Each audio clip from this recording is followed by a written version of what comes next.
Alright, welcome to the show, I guess. This is Dar's Customs, where my focus right now is model trains.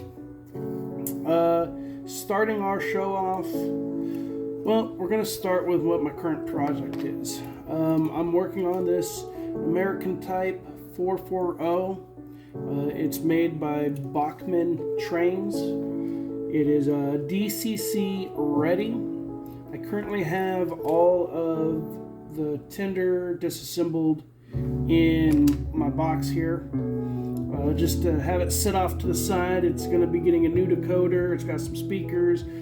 I'm giving it the bells and whistles, but the equipment isn't here yet, and I haven't practiced enough with a soldering iron, so I'm just putting it off to the side. In the meantime, my current project then is to repaint the locomotive. It has been briefly stripped apart. I've taken the cab off a couple of years ago when I did this one, which is my Reno, currently my Reno, but it will be renamed the Verdi, which will be a fictional Virginia and Truckee Railroad locomotive that I'm just making up for my own personal want. You're going to find that my future someday layout, it's going to be Virginia and Truckee Railroad. That is the core of what I'm going to be aiming towards and modeling. And so in the long run, you know, when this channel has way more views and you know, I've got a lot more videos under my belt, I'm going to have my own variation interpretation of the Virginia and Truckee Railroad. And a little history about that is back in Nevada, where I'm originally from, the Virginia and Truckee basically helped bring in Nevada with the Comstock load, and it really was a very influential, and it was a very popular short line. It lasted from 1870s to the 1930s-ish, and then eventually, you know, it went out of service. And I know my little brief description there is not the best. I don't have anything up in front of me to read it to you guys. But the basis that I'm getting to is I'm not going to be specifically... It's going to be a very ambiguous railroad layout. Obviously, this power right here you see is... it was commonplace in the 1860s, 1870s, 1880s. It was a very popular locomotive type. It was a very versatile locomotive. Now, most of the Virginia and Truckee power was actually 6 2.0s. They had 6 drive wheels and 2 pilot wheels. And unfortunately, there's nobody who really makes those locomotives. So in the time being, I'm just going to be making all of my Virginia and Truckee Railroad little 440s like this. So this was my first one that I did back in 2017. It's ran pretty good ever since.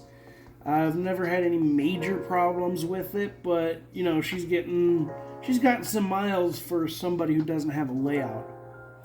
And what I'm currently doing is this one. As I said, it's already been stripped apart. So what I'm going to do for this opening video is we're just going to take her apart, because I can get along with painting and getting some progress done with the locomotive, because I'm not going to be doing any major changes to it other than repainting it. The rest of my stuff is, I'll show you in here, I guess, since how we're going over it. So here is the tender. It's basically going to be going black. I'm going to be basing this locomotive off of the Genoa, which is one of the sister locomotives of the Reno. This locomotive I will be naming the Verdi, because, well, that's one of the places I grew up. That was part of my childhood. And then, as you can see in here, I got all the rest of the parts. I got the motherboard, Sountraxx, current keeper. I I got my wheels, I got my Katy couplers, I got everything stacked in there. All I'm waiting on now is the Tsunami 2, I believe it is, and the little speakers, which will go inside of this tender. When I get done with it all, I'm going to be giving it a load of wood, just like what I got on the Jupiter over here.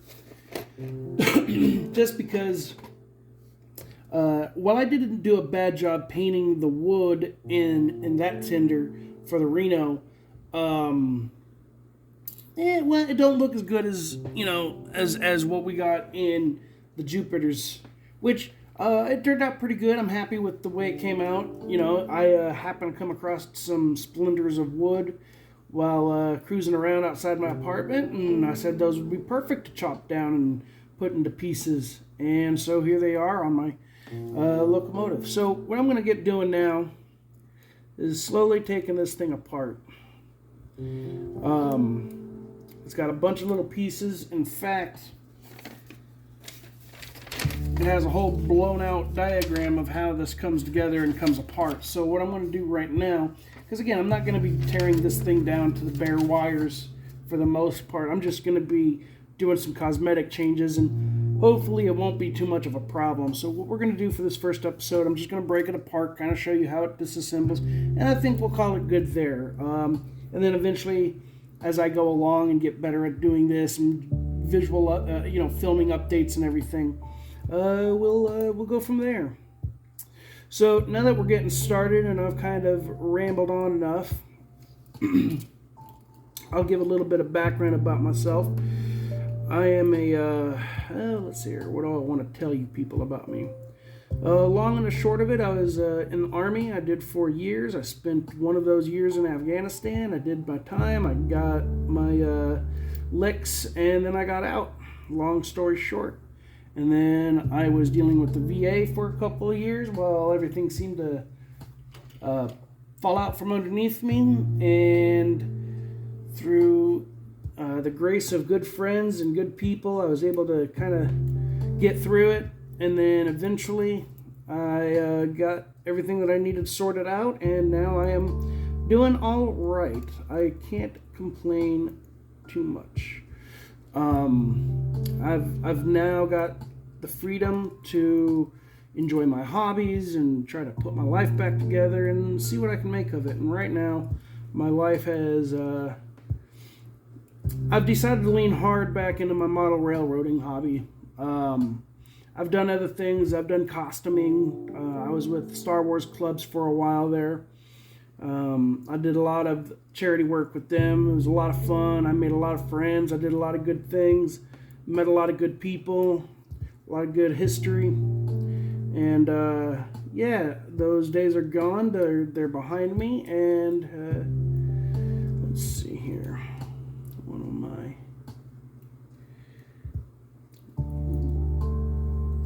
needed to unscrew because we're there.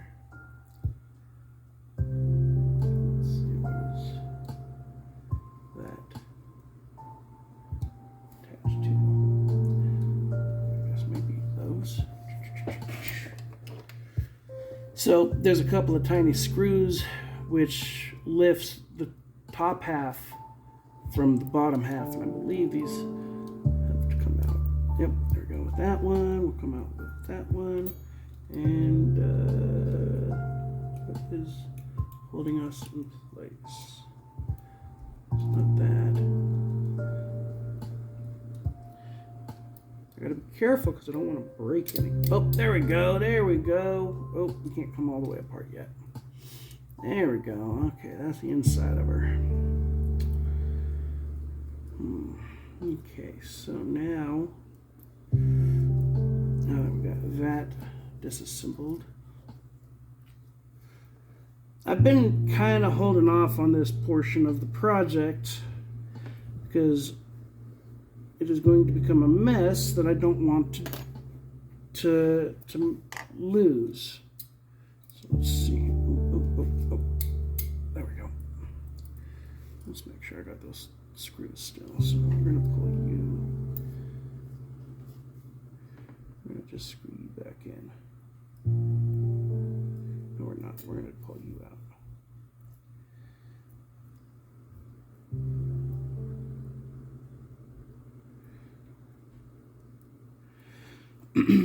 So, the purpose that I'm hoping to accomplish with these videos is not just to chronicleize my model railroad adventure, in which I hope to have many. I have lofty goals with this channel and with this content that I want to do, and hopefully I'll be able to down the road in the future someday. But for now, we are here. This is what we're working on, and why don't you want to leave? But there's, I'm going to admit, an ulterior motive to all of this. You see, I've dealt with chronic pain for a long time, and I've dealt with mental health issues for quite a while. And now I am at a point in which my mental health I have under a pretty good control at the time being. I'm not, there we go, that's what I was looking to do. Okay, as you can see, this is the cab we have now removed, or excuse me, the top portion of the boiler, and now this just pops out if I'm not mistaken. Go. Bink, bink. And the cab has now been removed. Let's see. We got this all here. I don't believe I've taken this one apart yet. Got some weights there. Alrighty, well, let's just keep taking her apart because she's got to come apart. I'm going to be repainting just about everything. Let's see if I can't get that from here. It should just be pinned in, so I should be able just to pop them out. But the long and the short of what I'm hoping to accomplish with these videos is I want to give people hope, something that I have had lack of for quite a while there. You see, when I was dealing with the VA and dealing with the Army, it took quite a toll on me. I was dealing with a lot of stuff. It wasn't easy. It was actually quite difficult. And I spent quite a bit of time thinking that I would never get out of these problems. I was going to be in this hole for a very long time. And eventually I got through it. I got out of it. And I'm doing better. I'm not doing perfect. I'm not the young, spry man that I was before. But I am able to see that there is light at the end of the tunnel. I've come a long way to get to where I'm at. And I'm by no means out of the woods. You know, I mean, I've got a lot more stuff settled and sorted and put together, but that's because I've done a lot to coordinate and I've cultivated an environment in which I don't have to deal with a lot of the stressors that would trigger, my PTSD and my problems, and my depression and all that and what have you. I've learned to work with it, work around it, work beside it. I don't let it destroy my life as much as I feared it would have. So I'm in I got the timing, the headspace and timing going better in my thinking me. And now that I'm on what I would like to consider somewhat even keel and some solid ground underneath my feet, I hope to eventually give somebody the motivation to get through their hard times and their struggles and what they're dealing with, because it can be difficult, especially for us men. There are many avenues in which men can have their lives ripped apart and, taken from them. And I like to think that I'm in a position in which I can give some guidance and some hope to somebody out there. It doesn't necessarily have to be a veteran, I'm not singling anybody out.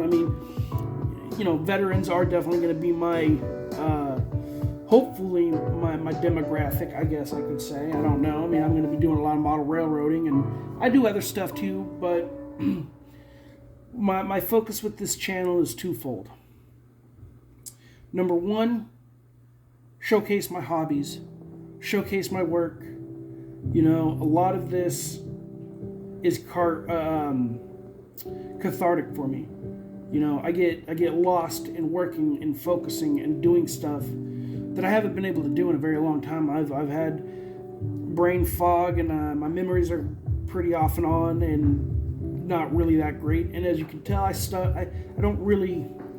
bounce around a lot. I don't stick to a narrow discussion topic. And so, as you can tell, I'm definitely not your public speaker that you want to go to for your speeches. I'm just a guy. I did my time in the Army, and now I've got my little slice of the Elysian fields. So I'm going to go ahead and just cut it off here. Like I said, there's no fancy editing. There's no fancy nothing. It's just a guy with his phone, and humble beginnings. A lot of the podcasters that I follow and watch, they inspire me. And one of the main important things that they come across with is just do it. We have technology, we have capabilities that we didn't have 10, 20, 15, 30, 40, 50 years ago. You don't need a news station or a production facility or anything. You can just be a guy with a cell phone, and you're out there just hitting the play button and recording. So that's what I'm going to start doing. I'm hoping to eventually work up from humble beginnings. Eventually I want there to be a workshop, an actual workshop that I can do bigger projects and have more space. I want to be able to build an actual layout, and hopefully someday that this channel will be able to see me break ground on that. So yeah, there's the long and the short of it. We've gotten the most of this disassembled. I think we're going to call it here for a night, just because, like I said, the first episode, we're just going to get our feet wet and see what happens. Maybe people will watch, maybe people won't. But at the end of the day, like I said, it's twofold. I want to showcase my hobbies, and then I want to see if I can't help people going through some hard times realize that hard times don't mean the end of life, doesn't mean the end of everything. It means that you're going through whatever it is, but it's temporary. Time keeps marching on whether we like it to or not, and tomorrow's always a new day, and all you can do is put one foot after the other and just keep going. Just keep going, and just do it. Keep going and just do it. It sounds simple, but you don't need it to be fancy. If it works, just do it. Get up and do it. Put socks and shoes on your feet, get out that door and just walk. If you're trying to lose weight and exercise, just move, just do something. Like I said, I don't have I ramble and I kind of go off on tangents. So yeah, that's the end of this video. I'll talk to you guys on the next one. Bye.